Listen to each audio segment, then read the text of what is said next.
Il y a une situation assez regrettable qui s'est passée au marché Mokolo, où des agents communaux ont été molestés et bastonnés par des individus non identifiés et qui étaient justement soutenus par des policiers. C'est-à-dire que ça, c'est des situations vraiment regrettables. En fait, ces agents communaux étaient dans l'exercice de leur fonction. Ça veut dire que c'était des agents, des vendeurs de tickets, accompagnés des éléments de la police municipale. Donc en réalité, qu'est-ce qui se passe au marché Mokolo? C'est en fait tous les commerçants qui vendent aux abords du marché et dans les ruelles qui serpentent le marché. Parce qu'il faut bien le savoir, la voie publique est constituée de la chaussée, du trottoir et des parkings et d'une emprise de 5 mètres. C'est ça la voie publique. Maintenant, la chaussée, elle est pour les véhicules. Le trottoir, c'est pour les piétons. Et les parkings, c'est également pour les piétons. Seulement, le maire que je suis n'a jamais installé un commerçant sur la voie publique. Ces commerçants exercent leur activité depuis des lustres. Nous tous, nous savons qu'au marché Mokolo, les commerçants ont toujours vendu, que ce soit à l'intérieur, également sur les bordures du trottoir. Donc le maire n'a installé personne sur la voie publique. J'ai juste fait un constat qui est assez clair, c'est que tous ceux qui exercent sur la voie publique, la commune ne perçoit aucune taxe. Or, c'est un droit de la commune. Le nouveau Code général sur la décentralisation a, dans sa disposition, l'article 220, donné l'autorisation au maire de pouvoir installer ou de pouvoir laisser exercer ou laisser utiliser la voie publique. Mais en contrepartie, on devrait payer un droit qui revient dans les caisses de la recette municipale. J'ai donc fait le constat que tous ces commerçants qui exercent sur la voie publique, les rues qui serpentent le marché, tous ces commerçants payent, mais payent entre des mains des personnes que nous ne connaissons pas. C'est-à-dire qu'il y a une sorte de milice, une milice privée qu'on appelle les gros bras, qui travaillent à la solde de certains FMO. Donc ces gros bras-là, en réalité, circulent dans le marché, prélèvent de l'argent, menacent les commerçants, intimident les commerçants, font saisir leurs marchandises, mettent à la disposition du commissariat.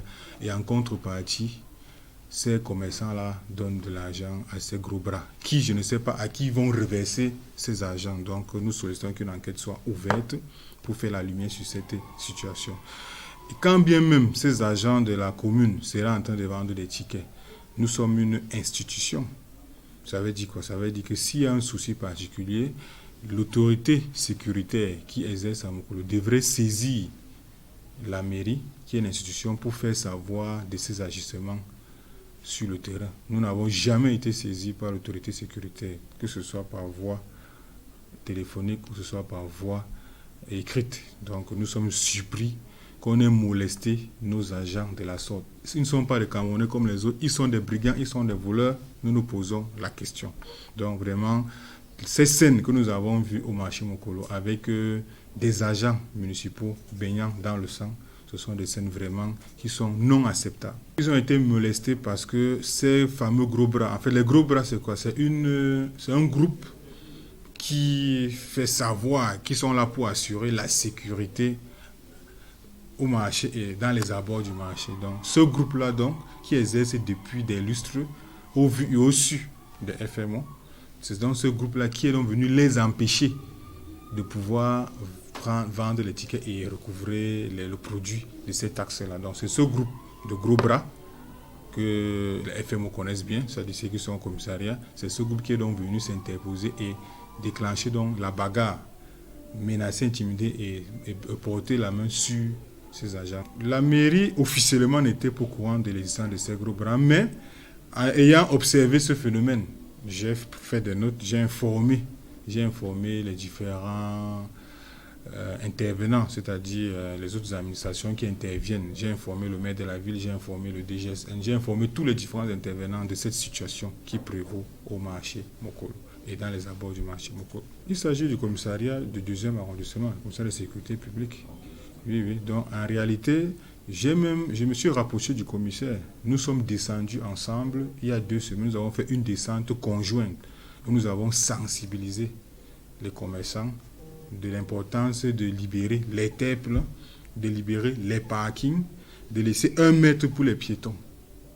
Nous étions ensemble, le commissaire et moi, lors de la descente il y a 2 semaines, le 19 octobre. Bon, depuis l'incident, nous travaillons, nous vaquons à nos occupations normalement, et puis nous avons des tutelles dont un compte rendu a été fait. Moi, j'ai fait un compte rendu à ma tutelle, et puis j'attends les instructions de la tutelle.